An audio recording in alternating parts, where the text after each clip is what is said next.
Bismillahirrahmanirrahim. Masih dalam program belajar tahfiz Sainsku Asyira, penggabungan antara Al-Quran dengan sejumlah mata kuliah atau mata pelajaran atau ilmu pengetahuan umum um, untuk berinteraksi dengan Al-Quran. Saya sendiri menggunakan 12 ilmu pengetahuan umum untuk berinteraksi dengan Al-Quran, yang saat ini kita semua sedang berusaha untuk mencari rezeki yang Allah simpan di dalam Al-Quran, sebagaimana ketika kita memperjuangkan selembar atau beberapa lembar daripada warna biru ini, apalagi kalau kita mengharap setumpuk warna merah. Tidak mudah dan tidak gampang. Nah, ada beberapa pengertian ayat yang bisa kita gunakan untuk pengembangan diri kita dalam profesi kita maupun peran sosial sebagai motivasi dan inspirasi. Ayat adalah angka. Kita bisa prakteknya dalam menghitung sejumlah ayat yang ada di dalam surat Al-Fatihah sampai An-Nas, per juz maupun per surat dan keseluruhannya. Dengan itu kita akan menemukan sesuatu saat kita melakukan proses perhitungan dari satu ayat ke ayat berikutnya, atau satu surat ke surat berikutnya, atau satu juz ke juz berikutnya.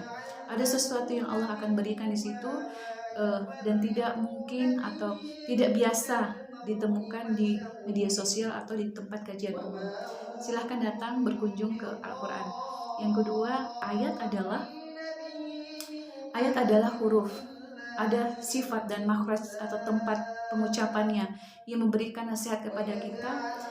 Tidak semua ayat itu kita mudah untuk ucapkan, karena pesannya begitu kuat mempengaruhi diri kita. Oleh karena itu, datanglah kepada Al-Quran untuk mencari tahu, mencari rezeki yang Allah simpan di dalamnya, dan Allah sendiri yang nanti akan menjelaskannya sebagaimana nasihat di surat Ar-Rahman 1-4. Yang selanjutnya, ayat itu adalah kalimat di surat At-Taubah ayat ke-40. Begitu tingginya, begitu mulianya, agungnya Al-Quran, sehingga kita sebenarnya tidak mudah untuk meraih rezeki yang Allah simpan di dalam Al-Quran. Kita butuh tangga, butuh pengorbanan, butuh usaha untuk merancang tangga sehingga kita bisa mengambil, memetik rezeki yang Allah simpan di atas ketinggian. Yang keempat, ayat itu adalah tanda baca kapan kita harus berhenti, kapan pengendalian diri kita wujudkan di dalam kehidupan sehari-hari.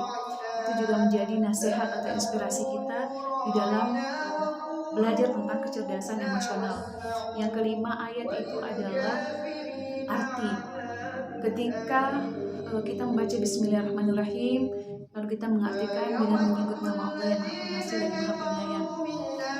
Semua orang akan mengetahuinya, tapi tidak semua orang mengetahui maknanya. Nah, ini terkait dengan ayat adalah makna. Kita mencari tahu rezeki apa yang Allah simpan di balik setiap makna dalam Al-Quran. Yang selanjutnya, ayat itu adalah ilmu. Yang ketujuh, ayat adalah ilmu. Ada di surat Toha ayat ke-6. Kita bisa melihat bagaimana apa yang Allah ucap semuanya terbukti di alam semesta hari ini, hari kemarin, maupun nanti yang akan datang. Ini juga memberikan inspirasi kepada kita bahwa apa yang kita ucapkan, apa yang kita tulis merupakan suatu kenyataan, bukan sebuah kebohongan.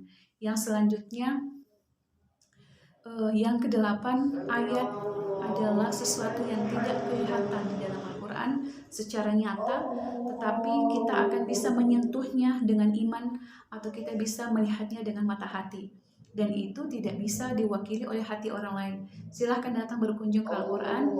Yang selanjutnya, yang kesembilan, ayat itu adalah keseluruhan daripada surat Al-Fatihah dan sampai An-Nas beserta dengan seluruh simbol, beserta dengan seluruh makna yang tersimpan di dalam ayat-ayat itu. Kalau kita kemarin mungkin belajarnya secara parsial, ayat per ayat, tapi ketika kita menggabungkan semuanya itu, mulai dari teksnya, arti, makna, dan simbol-simbol lainnya, kita kumpulkan dan kita simpan di dalam diri, atau kita melihat secara keseluruhan, maka Allah juga akan memberikan sesuatu di balik itu. Silakan teman-teman bisa berkunjung sendiri, karena ini berkaitan dengan skill, kemampuan, dan kesempatan yang Allah berikan. Setiap individu tidak sama, setiap individu berbeda, tetapi setiap individu diberikan kesempatan untuk berkunjung kepada Al-Quran secara langsung. Yang ke-10 ini adalah ketika kita sudah mengalami atau punya pengalaman berinteraksi dari 1 sampai ke 9 tadi, yang kemudian kita kumpul menjadi satu alat, sehingga yang ke-10 ini ayat itu adalah tools multifungsi, atau ayat itu adalah alat. Karena dia merupakan alat, maka dia akan selalu memproduksi, dia juga akan bisa kita gunakan untuk investasi, untuk konsumsi, atau untuk sebagai tabungan kita. Dan itu ayat-ayatnya berbeda satu sama lain ketika kita memperlakukan Al-Quran sebagai tools untuk profesi kita atau alat kita dalam menjalankan peran sosial. Alhamdulillah, semoga ini menjadi hal yang menyenangkan untuk kita semua.